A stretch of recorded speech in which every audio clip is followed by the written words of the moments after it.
Happy November, Scorpio. We are in your birthday month, and the month starts off with this intense, incredible Uranus-Pluto square. The energy's been around for a couple of years. It will continue. It's the third exact one. And this exact energy has what's called the finger of fate, or a yod configuration. And this yod configuration with Mars and the Sun and Uranus over here goes into the solar eclipse, the new moon in Scorpio, on the 3rd. And what that means is just stay flexible.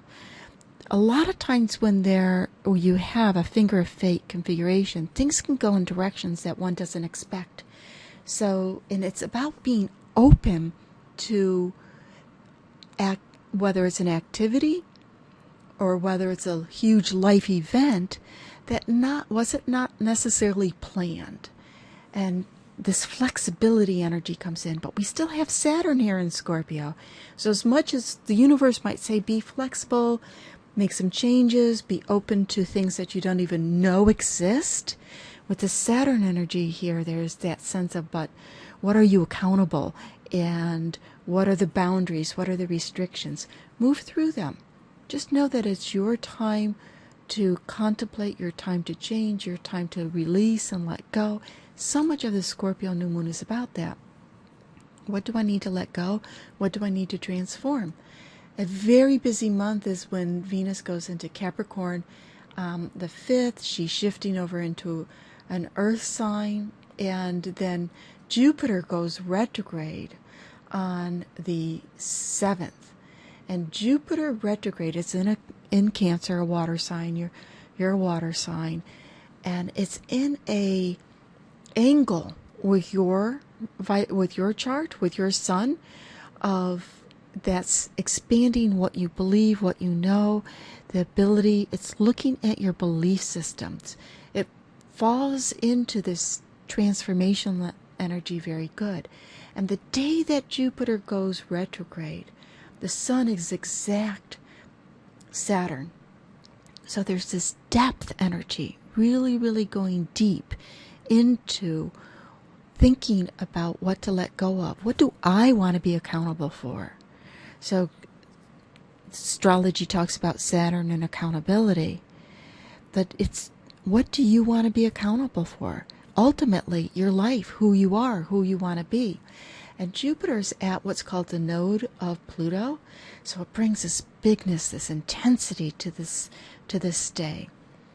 On the 10th, Mercury goes direct in Scorpio, so communication comes up, but it's in your sign, so it's about communicating with yourself. Yes, other people, paperwork, all that stuff. That information that you've been digging out from the depths of your psyche can start to flow now.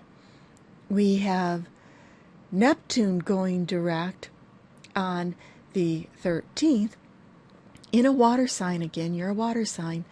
But Neptune is in, whereas Jupiter is in an angle of what do I believe, where do I want to travel on the planet, what else do I want to know. Neptune's at an angle that is pulling out what do I enjoy? Where's my creativity? And Neptune itself has a creative vibe to it, but it also has a very compassionate vibe. It's in what's called your solar 5th house, which also includes love affairs. And if you've been disappointed in love affairs, Neptune there is saying have compassion for self and others.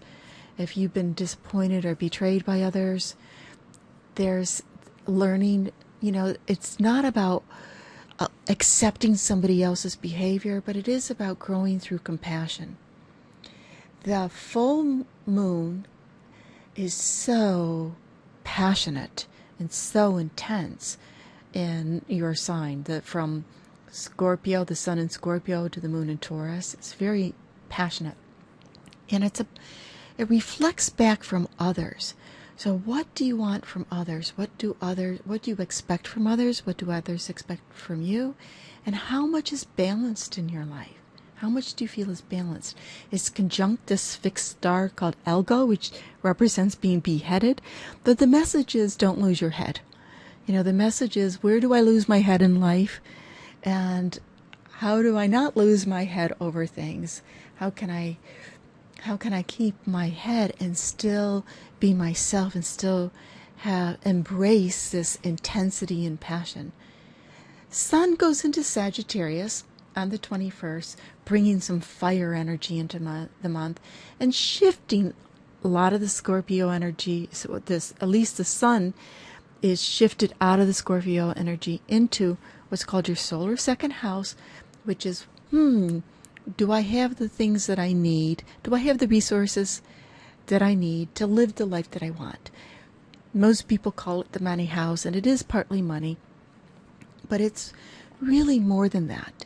Do you have the things that are really important to you in life to be able to have the life that you want and to develop yourself? And if not, then this is heralding the time where you go out and you figure out how to get more of the resources that are important to you. And the month ends with the Sun trine Uranus, and it ends with the Sun in Sag, of course, trine Uranus in Aries.